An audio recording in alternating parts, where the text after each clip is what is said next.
ಉಗ್ರ ಪಾಕಿಸ್ತಾನಕ್ಕೆ ಮತ್ತೆ 3 ನಿರ್ಬಂಧ. ಆಮದು ನಿಷೇಧ, ಅಂಚೆ ಕೊರಿಯರ್ ಸೇವೆಗಳು ರದ್ದು. ಪಾಕ್ ಹಡಗುಗಳಿಗೂ ಕೂಡ ಭಾರತಕ್ಕೆ ಪ್ರವೇಶ ಇಲ್ಲ. ಪಹಲ್ಗಾಮ್ ದಾಳಿಯ ಬಳಿಕ ನಡುತ್ತಾ ಇದೆ ಪಾಪಿ ಪಾಕ್ ಜೊತೆಗಿನ ನೇರ ಮತ್ತು ಪರೋಕ್ಷ ಆಮದಿಗೆ ಬ್ರೇಕ್ ಬೀಳ್ತಾ ಇದೆ. ವೈಮಾನಿಕ ಹಾಗೂ ರಸ್ತೆ ಮಾರ್ಗದ ಎಲ್ಲ ರೀತಿಯ ಅಂಚೆ ಪಾರ್ಸಲ್ ಸೇವೆಗಳನ್ನು ಸಂಪೂರ್ಣವಾಗಿ ರದ್ದು ಮಾಡಲಾಗಿದೆ. ಪಾಕ್ ಹಡಗುಗಳು ಕೂಡ ಭಾರತದ ಬಂದರ್ನಲ್ಲಿ ಬ್ಯಾನ್ ಮಾಡಲಾಗಿದೆ. ಇದೀಗ ಕಟ್ಟುನಿಟ್ಟಿನ ಕ್ರಮಗಳನ್ನು ಕೈಗೊಳ್ಳೋದ್ರ ಜೊತೆಗೆ ಒಂದೊಂದೇ ಶಾಕ್ ಅನ್ನು ನೀಡಲಾಗ್ತಾ ಇದೆ. ಭಾರತ ಯುದ್ಧ ಮಾಡದೆಯೇ ಪಾಕಿಸ್ತಾನಕ್ಕೆ ಮರ್ಮಾಘಾತಗಳನ್ನು ನೀಡ್ತಾ ಇರುವಂಥದ್ದು.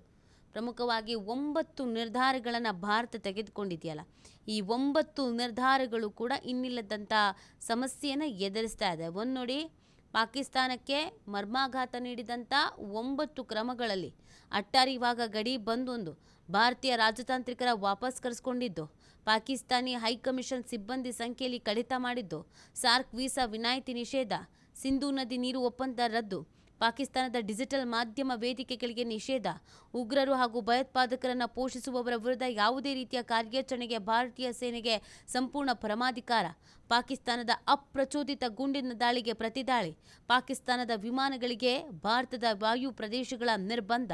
ಇದೆಲ್ಲದರ ಜೊತೆಗೆ ಈಗ ತೆಗೆದುಕೊಂಡಿರುವಂಥ 3 ನಿರ್ಧಾರಗಳು ಕೂಡ ಇದೀಗ ಸಾಕಷ್ಟು ರೀತಿಯಾದಂಥ ಸಮಸ್ಯೆಯನ್ನು ಎದುರಿಸುವಂಥ ಪರಿಸ್ಥಿತಿ ನಿರ್ಮಾಣ ಆಗಿದೆ. ನೋಡಿ, ಭಾರತದ ಬಂದರುಗಳಲ್ಲಿ ಪಾಕಿಸ್ತಾನದ ಹಡಗುಗಳಿಗೆ ನಿಷೇಧವನ್ನು ಹೇರಿರುವಂಥದ್ದು. ಹಡಗುಗಳು ಪ್ರವೇಶ ಮಾಡಬಾರದು ಅಂತ ಭಾರತ ಘೋಷಿಸಿದೆ. ಈ ಮುಖಾಂತರವಾಗಿ ಪಾಕಿಸ್ತಾನಕ್ಕೆ ಭಾರತ ಚಾಟಿ ಬೀಸ್ತಾನೆ ಇದೆ. ನೋಡಿ, ಪ್ರಮುಖವಾಗಿ ಕೆಲವೊಂದಷ್ಟು ರಾಜತಾಂತ್ರಿಕ ಕ್ರಮಗಳನ್ನು ತೆಗೆದುಕೊಳ್ಳಲಾಗಿತ್ತು. ಎರಡೂ ದೇಶಗಳ ನಡುವೆ ಯುದ್ಧ ನಡೆಯುವ ಸಾಧ್ಯತೆಗಳ ಬಗ್ಗೆ ಜಗತ್ತಿನಾದ್ಯಂತ ಚರ್ಚೆ ಆಗ್ತಾ ಇದೆ. ಪಾಕಿಸ್ತಾನದೊಂದಿಗಿನ ಎಲ್ಲ ಸಂಪರ್ಕಗಳನ್ನು ಭಾರತ ಕಳೆದುಕೊಳ್ತಾ ಇದೆ. ಇದೀಗ ಭಾರತದ ಬಂದರುಗಳು, ಹಡಗು ಸಾಗಣೆ ಮತ್ತು ಜಲಮಾರ್ಗಗಳ ಸಚಿವಾಲಯವು ಪಾಕಿಸ್ತಾನ ಧ್ವಜ ಹೊಂದಿರುವಂಥ ಹಡಗುಗಳು ಭಾರತೀಯ ಬಂದರುಗಳಿಗೆ ಪ್ರವೇಶಿಸುವುದನ್ನು ನಿಷೇಧಿಸಿದೆ. ಹಾಗೆ ಸುರಕ್ಷತಾ ದೃಷ್ಟಿಯಿಂದ ಭಾರತದ ಧ್ವಜ ಹೊಂದಿರುವ ಹಡಗುಗಳು ಕೂಡ ಪಾಕಿಸ್ತಾನದ ಬಂದರುಗಳಿಗೆ ಭೇಟಿ ನೀಡುವುದನ್ನು ಕೂಡ ನಿಷೇಧಿಸಲಾಗಿದೆ. ಭಾರತೀಯ ಆಸ್ತಿಗಳು, ಸರಕು ಮತ್ತು ಬಂದರು ಮೂಲಸೌಕರ್ಯವನ್ನು ರಕ್ಷಿಸೋಕೆ 1958ರ ಮರ್ಚೆಂಟ್ ಶಿಪ್ಪಿಂಗ್ ಕಾಯ್ದೆಯ ಸೆಕ್ಷನ್ 411ರ ಅಡಿಯಲ್ಲಿ ತಕ್ಷಣದಿಂದ ಜಾರಿಗೆ ಬರುವಂತೆ ಈ ನಿರ್ಬಂಧಗಳನ್ನು ವಿಧಿಸಲಾಗಿದೆ. ಬಂದರುಗಳು, ಹಡಗು ಮತ್ತು ಜಲಮಾರ್ಗಗಳ ಸಚಿವಾಲಯದ ಆದೇಶದಂತೆ ಪಾಕಿಸ್ತಾನದ ಧ್ವಜವನ್ನು ಹೊಂದಿರುವ ಹಡಗುಗಳು ಯಾವುದೇ ಭಾರತೀಯ ಬಂದರಿಗೆ ಭೇಟಿ ನೀಡೋದಕ್ಕೆ ಅನುಮತಿಯೇ ಇಲ್ಲ. ಹಾಗೆ ಭಾರತೀಯ ಧ್ವಜ ಹಡಗು ಪಾಕಿಸ್ತಾನದ ಯಾವುದೇ ಬಂದರುಗಳಿಗೆ ಭೇಟಿ ನೀಡಬಾರದು ಅನ್ನುವಂಥ ಸೂಚನೆಯನ್ನು ಕೂಡ ನೀಡಲಾಗಿದೆ.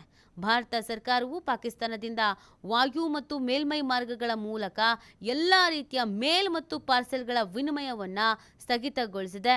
ಜನವರಿ 20 ಈಗ ಯಾವಾಗ ಈ ಯುದ್ಧ ಎಲ್ಲಿವರೆಗೂ ನಡೆಯುತ್ತೆ ಅಥವಾ ಈ ಕಾರ್ಮೋಡ ಎಲ್ಲಿವರೆಗೂ ಆವರಿಸಿಕೊಂಡಿರುತ್ತೆ ಅಲ್ಲಿವರೆಗೂ ಕೂಡ ಇದನ್ನು ವಿಸ್ತರಣೆ ಮಾಡಲಾಗತ್ತೆ. ಇನ್ನು 26 ಜನರನ್ನು ಬಲಿ ತೆಗೆದುಕೊಂಡ ಪಹಲ್ಗಾಮ್ ಭಯೋತ್ಪಾದಕ ದಾಳಿಯ ನಂತರ ಎರಡೂ ರಾಷ್ಟ್ರಗಳ ನಡುವೆ ಈ ಉದ್ವಿಗ್ನತೆ ಅನ್ನೋದು ಮುಂದುವರಿತಾ ಇದೆ. ಆ ಕಾರಣಕ್ಕಾಗಿಯೇ ಎಲ್ಲ ವರ್ಗದ ಒಳಬರುವ ಮೇಲ್ಗಳ ವಿನಿಮಯವನ್ನು ಸ್ಥಗಿತಗೊಳಿಸಲಾಗತ್ತೆ ಅಂತ ಸಂವಹನ ಸಚಿವಾಲಯ ತಿಳಿಸಿದೆ. ಸಂವಹನ ಸಚಿವಾಲಯದ ಅಡಿಯಲ್ಲಿ ಕಾರ್ಯನಿರ್ವಹಿಸುವಂಥ ಅಂಚೆ ಇಲಾಖೆಯು ಸೇವೆಗಳನ್ನು ಸ್ಥಗಿತಗೊಳಿಸುವ ಆದೇಶವನ್ನು ಕೂಡ ಹೊರಡಿಸಿದೆ. ಇದರ ಜೊತೆಗೆ ಪಾಕಿಸ್ತಾನದಿಂದ ಬರುವ ಎಲ್ಲ ಆಮದುಗಳನ್ನು ಭಾರತ ನಿಷೇಧಿಸಿದೆ. ರಾಷ್ಟ್ರೀಯ ಭದ್ರತೆ ಮತ್ತು ಸಾರ್ವಜನಿಕ ನೀತಿಯ ಹಿತದೃಷ್ಟಿಯಿಂದ ಈ ನಿರ್ಧಾರವನ್ನು ತೆಗೆದುಕೊಳ್ಳಲಾಗಿದೆ ಅಂತ ಸರ್ಕಾರ ತಿಳಿಸಿದೆ. ಇದು ಪಾಕಿಸ್ತಾನದಿಂದ ಸಾಗಣೆಯಲ್ಲಿರುವಂಥ ಎಲ್ಲ ಉತ್ಪನ್ನಗಳಿಗೆ ಅನ್ವಯಿಸುತ್ತೆ ಅಂತ ಸರ್ಕಾರ ಈ ಮುಖಾಂತರವಾಗಿ ತಿಳಿಸ್ತಾ ಇದೆ.